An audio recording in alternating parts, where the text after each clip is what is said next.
అండి ఈరోజు వీడియోలో మనం పొంగల్ అంటే ఇప్పుడు ఫెస్టివ్ సీజన్ కదా, మన అమ్మవారి వారాహి నవరాత్రులు జరుగుతున్నాయి కదా.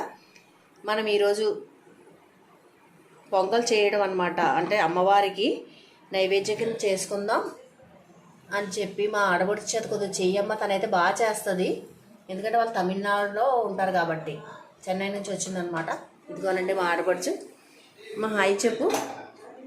హాయ్.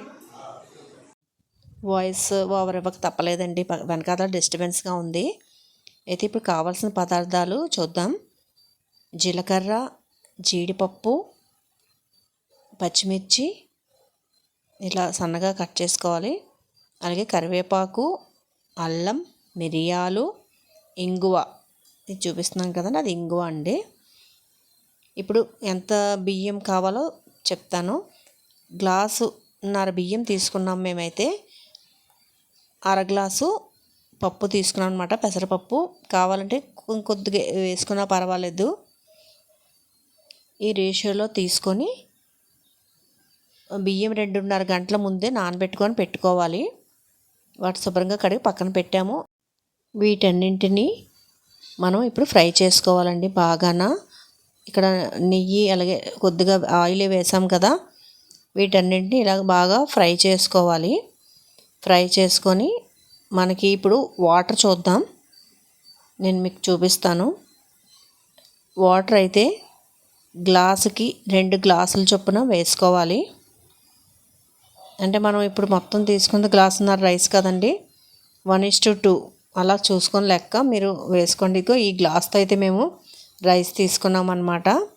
మీకు బాగా మెత్తగా కావాలి అంటే ఇంకొక గ్లాసు ఎక్స్ట్రా వేసుకోవచ్చు. లేదు కొద్దిగా పొడిలాడుతూ రావాలి అంటే కరెక్ట్గా వాటర్ వేస్తే సరిపోతుందండి. అంటే గ్లాసుకి 2 గ్లాసులు చొప్పున. మేమైతే ఇక్కడ గ్లాసు ఎక్స్ట్రానే తీసుకున్నాము, ఒక గ్లాస్ ఎక్స్ట్రా వేసామన్నమాట. అంటే కొద్దిగా మెత్తగా కావాలి కదా, అందుకు పొడిలాడుతూ కొంతమంది ఇష్టపడతారు. ఉప్పు ఎంత పడుతుందో కాస్త చూసుకొని వేసుకోండి, మనం చేసుకున్న క్వాంటిటీ బట్టి. ఇవన్నీ బాగా కలిపేసి ఎసరు తెరిలిన తర్వాత అందులో రైస్ వేసి మనం మూత పెట్టేసుకుంటే ఒక విజిల్ కానీ 2 విజిల్స్ కానీ సరిపోతాయండి. చక్కగా మెత్తగా వచ్చేసింది అనమాట. ఆ రోజైతే మీకు అది కూడా చూపిస్తాను. ఉప్పు మట్టుకు కాస్త చూసుకొని వేసుకోండి.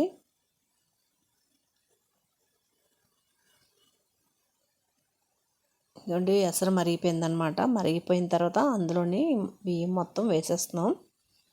అంటే నేను ఎందుకు చూపిస్తున్నానంటే అండి, ఎప్పుడు వంటలు అవి పెట్టాం కదా, కానీ ఇది ప్రసాదం కింద చేసుకోవచ్చు, టిఫిన్ కింద కూడా చేసుకోవచ్చు. ఆ రోజు మాకు కొద్దిగా క్వాంటిటీ ఎక్కువ కావాల్సి వచ్చింది.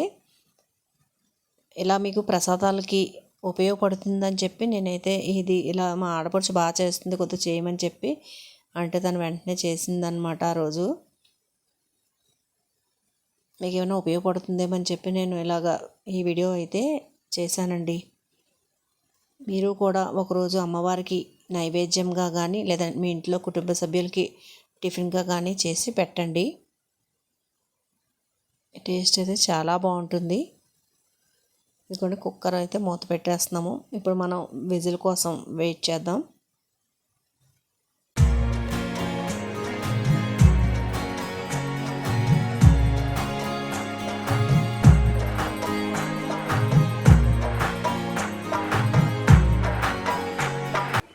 ఈలోపు మన కుక్కర్ విజిల్ అయితే వచ్చేసింది. 2 విజిల్స్ అయిపోయినాయండి, కట్టేశాను అనమాట.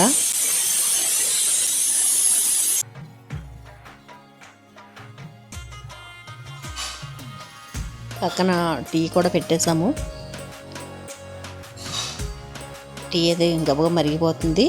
అయిపోయిన తర్వాత ఇక కుక్కర్ మూత తీసి ఇదిగోండి గుమగుమలాడే పొంగల్ అయితే రెడీ అయిపోయిందనమాట. చాలా బాగా వచ్చింది, టేస్ట్ అయితే అదిరిపోయిందండి.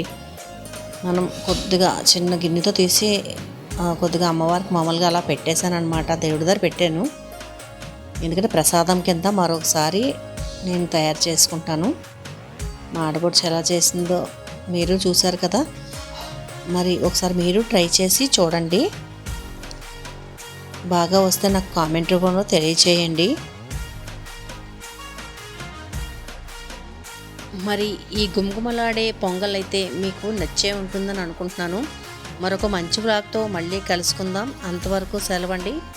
Thanks for watching.